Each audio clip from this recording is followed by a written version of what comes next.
So hi అండి. So NMC approved medical college అడుగుతున్నారండి. So జార్జియాలో ఎన్ఎంసి అప్రూవ్డ్ మెడికల్ కాలేజ్ ఉన్నాయి, కిర్గిస్థాన్లో ఎన్ఎంసి అప్రూవ్డ్ మెడికల్ కాలేజ్ ఉన్నాయి, వియత్నాంలో ఎన్ఎంసి అప్రూవ్డ్ మెడికల్ కాలేజ్ ఉన్నాయి, సెంట్రల్ అమెరికాలో ఎన్ఎంసి అప్రూవ్డ్ మెడికల్ కాలేజ్ ఉన్నాయి. ఇలా ఎన్ఎంసి అప్రూవ్డ్ మెడికల్ కాలేజ్ అని అంటున్నారండి. మీకు ఎన్ఎంసి అనేది ఒక్క కంట్రీలో కూడా అప్రూవ్ చేసిన మెడికల్ కాలేజ్ లేవు. ఇది 100% ట్రూత్. ఎవరైనా మీకు ఎన్ఎంసి అప్రూవ్డ్ కాలేజ్ ఉన్నాయంటే 100% సరికి అది అబద్ధం. ఏంటంటే ఎన్ఎంసి వాళ్ళు సరే కొన్ని రూల్స్ పెట్టున్నారు. ఆ రూల్స్ ఫాలో అయితే మాత్రం ఆ కంట్రీలో డిగ్రీ వ్యాలిడ్ అవుతుంది, ఆ యూనివర్సిటీ డిగ్రీ వ్యాలిడ్ అవుతుంది. వాటిని ఎన్ఎంసి రూల్స్ అంటారు. ఈ రూల్స్ ఫాలో అవుతున్నట్టు ఎలా తెలుసుకోవాలంటే మీకు ఎన్ఎంసి వెరిఫికేషన్ డాక్యుమెంట్ అని ఉంటుంది. ఎన్ఎంసి వెరిఫికేషన్ డాక్యుమెంట్ అంటే అఫీషియల్ డాక్యుమెంట్ ఫ్రమ్ ఎన్ఎంసి.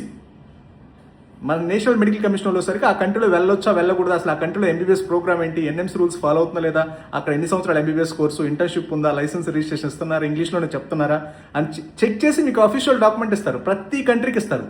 ఆ country document, official document NMC verification document. ఈ ఎన్ఎంసీ వెరిఫికేషన్ డాక్యుమెంట్ 100% ప్రతి కంట్రీ వెళ్ళే వాళ్ళు ముందు చెక్ చేసుకోవాలి. అడ్మిషన్ తీసుకునే ముందు చెక్ చేసుకోవాలి. అప్పుడే ఆ డిగ్రీలో ఆ కంట్రీలో ఆ డిగ్రీ అవ్వచ్చు, ఆ యూనివర్సిటీ అవ్వచ్చు మీకు వ్యాలిడేట్ అవుతుంది. అదర్వైజ్ ద డిగ్రీస్ 100% ఇన్వాలిడ్ అవుతుంది. ఫిలిపీన్స్ ఎంబీబీఎస్ లాగానే.